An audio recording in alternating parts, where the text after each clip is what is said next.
السلام علیکم ورحمۃ اللہ وبرکاتہ. نحمده ونصلي على رسوله الكريم. اما بعد فاعوذ بالله من الشيطان الرجيم. بسم الله الرحمن الرحيم. رب اشرح لي صدري ويسر لي امري واحلل عقدة من لساني يفقهوا قولي. الحمدللہ آج سے رمضان المبارک کے دوسرے عشرے کا آغاز ہو چکا ہے. یہ عشرہ عشرہ مغفرت کہلاتا ہے. مغفرت کا معنی ہے بخشش. گویا اس عشرے میں خاص طور پر اللہ سبحانہ تعالی سے اپنے گناہوں کی بخشش کا ایک بہترین موقع ہم سب کو ملا ہے.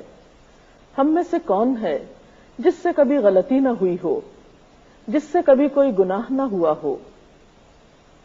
لیکن بہترین ہیں وہ لوگ جو غلطی کرنے کے بعد اپنی غلطی پر نادم ہوں، شرمسار ہوں، رجوع کر لیں، توبہ کر لیں اور اپنے رب سے بخشش مانگیں. اور اگر وہ اپنے رب کی طرف رجوع کریں گے تو رب کو بھی مہربان پائیں گے. جیسے حضرت آدم علیہ السلام نے جب اپنے رب سے رجوع کیا تو اللہ تعالیٰ نے بھی اپنی رحمتیں ان پر عام کر دیں. قرآن پاک میں اللہ سبحانہ وتعالیٰ فرماتے ہیں قُلْ يَا عِبَادِيَ الَّذِينَ أَسْرَفُوا عَلَىٰ أَنفُسِهِمْ لَا تَقْنَطُوا مِن رَحْمَةِ اللَّهِ إِنَّ اللَّهَ يَغْفِرُ الذُّنُوبَ جَمِيعًا إِنَّهُ هُوَ الْغَفُورُ الرَّحِيمُ.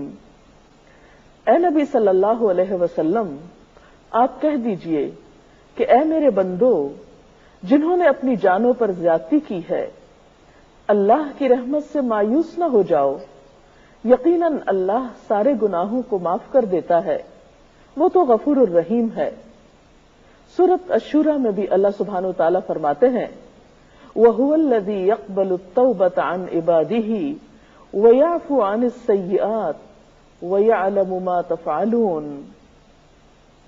اور وہ اللہ ہی وہ ذات ہے جو اپنے بندوں کی توبہ قبول کرتا ہے اور برائیوں سے درگزر فرماتا ہے، حالانکہ تم سب لوگوں کے اعمال کا اسے علم ہے.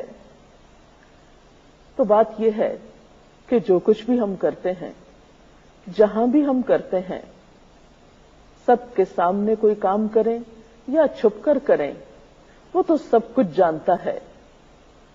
اور پھر کوئی جگہ ایسی بھی نہیں کہ جہاں ہم ان گناہوں سمیت اللہ رب العزت سے چھپ جائیں اور ہم اس کی پکڑ سے بچ جائیں. تو اس کا بہترین طریقہ اس نے ہمیں یہ بتایا ہے کہ تم اپنی غلطی کا اعتراف کر کے میرے حضور توبہ کر لو، غلطی کو چھوڑ دو، پلٹ آؤ. یہی راستہ انسان کے فائدے میں ہے.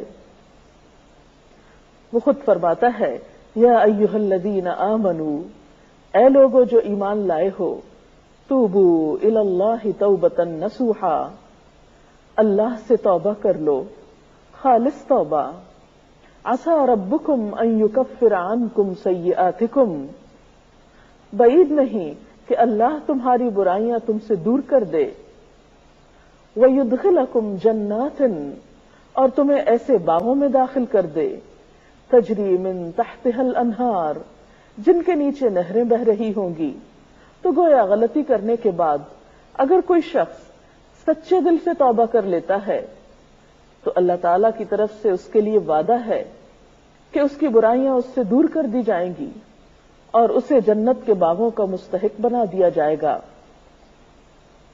اور رمضان یہ تو ہے ہی سراسر اپنے گناہوں کی معافی کا موقع. نبی صلی اللہ علیہ وسلم نے فرمایا من صام رمضان ایمانا واحتسابا غفر له ما تقدم من ذنبه، کہ جس شخص نے ایمان اور احتساب کے ساتھ رمضان کے روزے رکھے تو اس کے پہلے گناہ معاف کر دیے جاتے ہیں. لیکن اگر کوئی شخص رمضان کا موقع پا کر بھی پھر گناہوں کی بخشش نہ کروا سکے تو ایسا شخص محروم. حضرت کعب بن عجرہ رضی اللہ تعالی عنہ کہتے ہیں کہ نبی صلی اللہ علیہ وسلم نے لوگوں سے کہا تم لوگ ممبر کے پاس جمع ہو جاؤ۔ چنانچہ ہم سب ممبر کے پاس جمع ہو گئے۔ حضور اکرم صلی اللہ علیہ وسلم تشریف لائے۔ جب آپ نے پہلی سیڑھی پر قدم رکھا یعنی ممبر کی تو فرمایا آمین، پھر جب دوسری سیڑھی پر قدم رکھا تو فرمایا آمین، جب تیسری سیڑھی پر قدم رکھا تو فرمایا آمین۔ خطبہ دینے کے بعد جب آپ ممبر سے اترے تو ہم لوگوں نے کہا اے اللہ کے رسول صلی اللہ علیہ وسلم، ہم نے آج آپ سے وہ بات سنی ہے جو کبھی نہیں سنتے تھے۔ آپ نے فرمایا جب میں پہلی سیڑھی پر قدم رکھ رہا تھا تو جبریل امین تشریف لائے اور فرمایا وہ شخص تباہ ہو جس نے رمضان کا مہینہ پایا اور اپنی بخشش نہیں کرائی، تو میں نے کہا آمین۔ پھر جب میں نے دوسری سیڑھی پر قدم رکھا تو انہوں نے کہا وہ شخص خدا کی رحمت سے دور ہو جائے جس کے پاس آپ کا نام لیا گیا اور اس نے آپ پر درود نہیں بھیجا، تو میں نے کہا آمین۔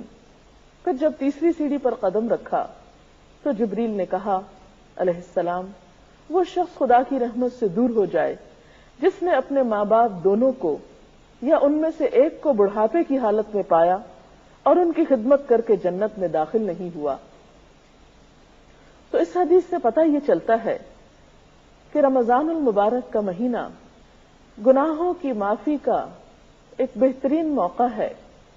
اگر کوئی شخص اس موقع کو گنوا دیتا ہے تو وہ شخص سراسر اللہ سبحانہ و تعالی کی رحمت سے محروم ہونے والا ہے۔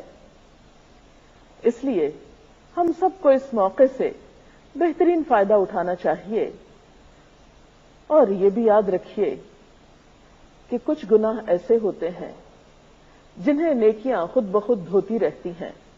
قرآن پاک میں آتا ہے ان الحسنات یذہبن السیئات کہ نیکیاں گناہوں کو مٹا دیتی ہیں، لیکن کچھ گناہ ایسے ہوتے ہیں جن کے لیے انسان کو نیکیوں کے ساتھ ساتھ خاص طور پر توبہ کرنی چاہیے، اللہ تعالیٰ کے حضور دعا کرنی چاہیے، استغفار کرنی چاہیے، اور رمضان اس کا بہترین موقع ہے۔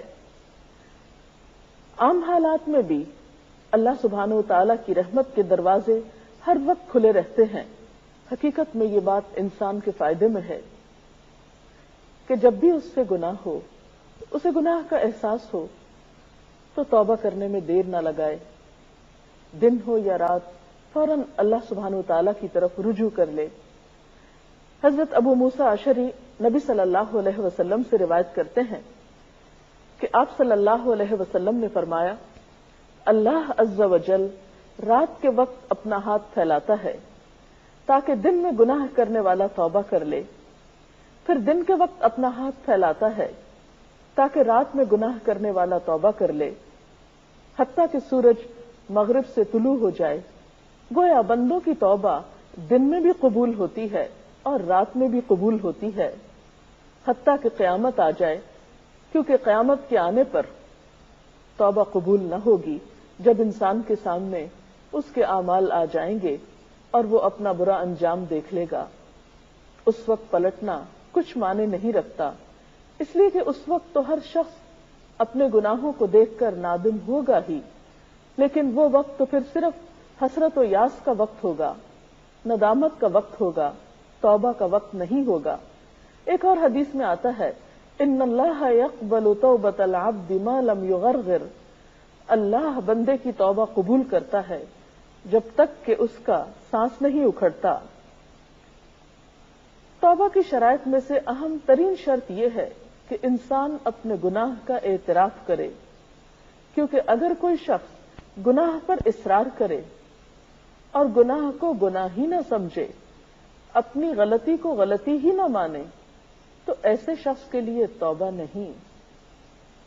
حضرت عائشہ رضی اللہ تعالی عنہا کہتی ہیں کہ رسول اللہ صلی اللہ علیہ وسلم نے فرمایا بندہ جب اعتراف گناہ کے ساتھ توبہ کرتا ہے تو اللہ تعالیٰ اس کی توبہ قبول فرماتا ہے۔ پھر اسی طرح آپ صلی اللہ علیہ وسلم جو کہ گناہوں سے پاک تھے، معصوم تھے، لیکن اس کے باوجود دن میں کئی بار توبہ کیا کرتے تھے۔ نبی صلی اللہ علیہ وسلم نے فرمایا، لوگوں اللہ کی طرف توبہ کرو اور اس سے بخشش طلب کرو، بے شک میں ایک دن میں 100 مرتبہ توبہ کرتا ہوں۔ اگر اللہ کے رسول صلی اللہ علیہ وسلم کا حال یہ تھا تو پھر ہمارا اپنے بارے میں کیا خیال ہے؟ حضرت عبداللہ بن عمر کہتے ہیں کہ ہم رسول اللہ صلی اللہ علیہ وسلم کی توبہ استغفار گنتے تھے۔ ایک مجلس میں آپ 100 بار کہتے تھے، رب اغفر لی وتب علی انک انت التواب الغفور، اے میرے رب مجھے بخش دے، میری توبہ قبول فرما، تو یقیناً توبہ قبول کرنے والا اور بخشنے والا ہے۔ توبہ نہ صرف یہ کہ انسان کی آخرت کے لیے مفید ہے، بلکہ انسان کی دنیا کے لیے بھی سکون کا سبب ہے۔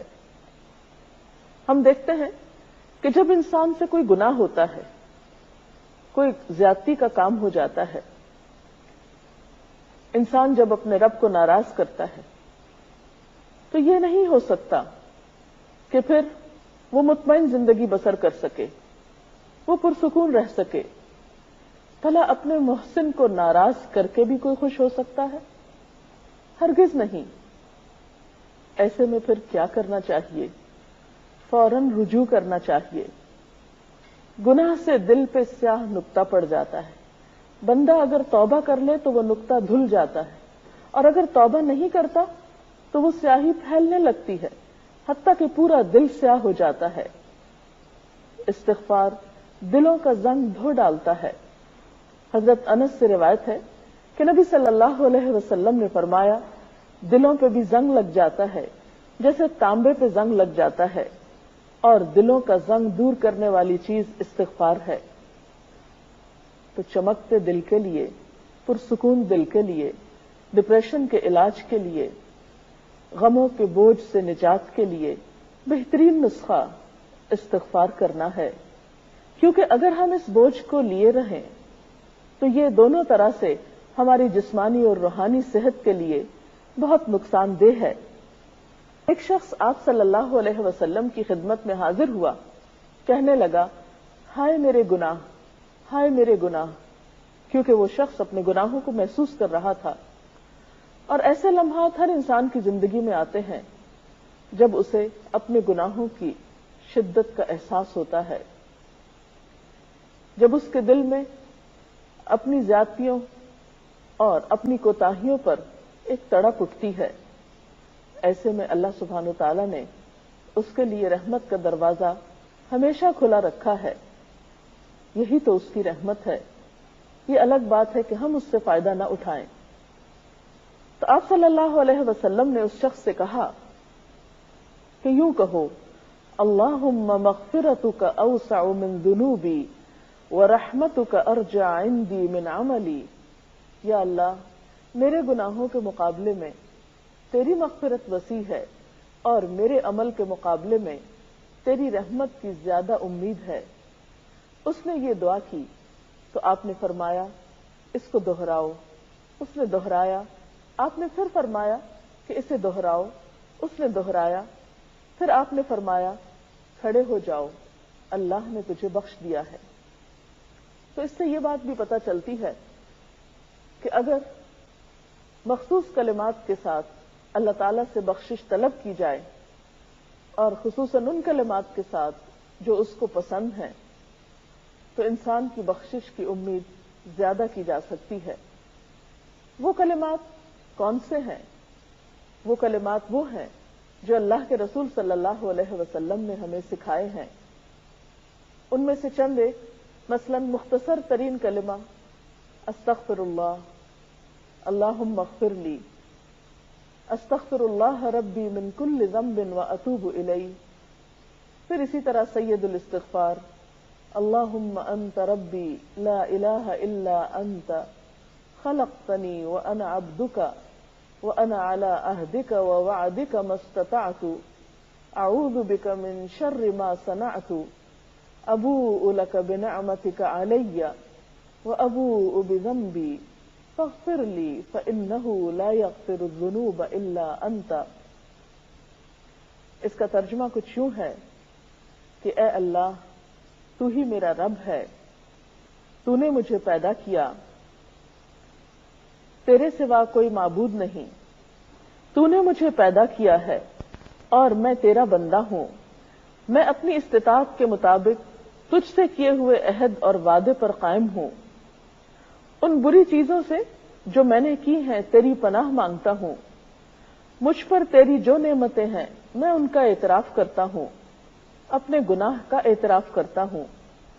میری بخشش کر دے، میری مغفرت کر دے کہ تیرے سوا کوئی گناہ معاف نہیں کر سکتا۔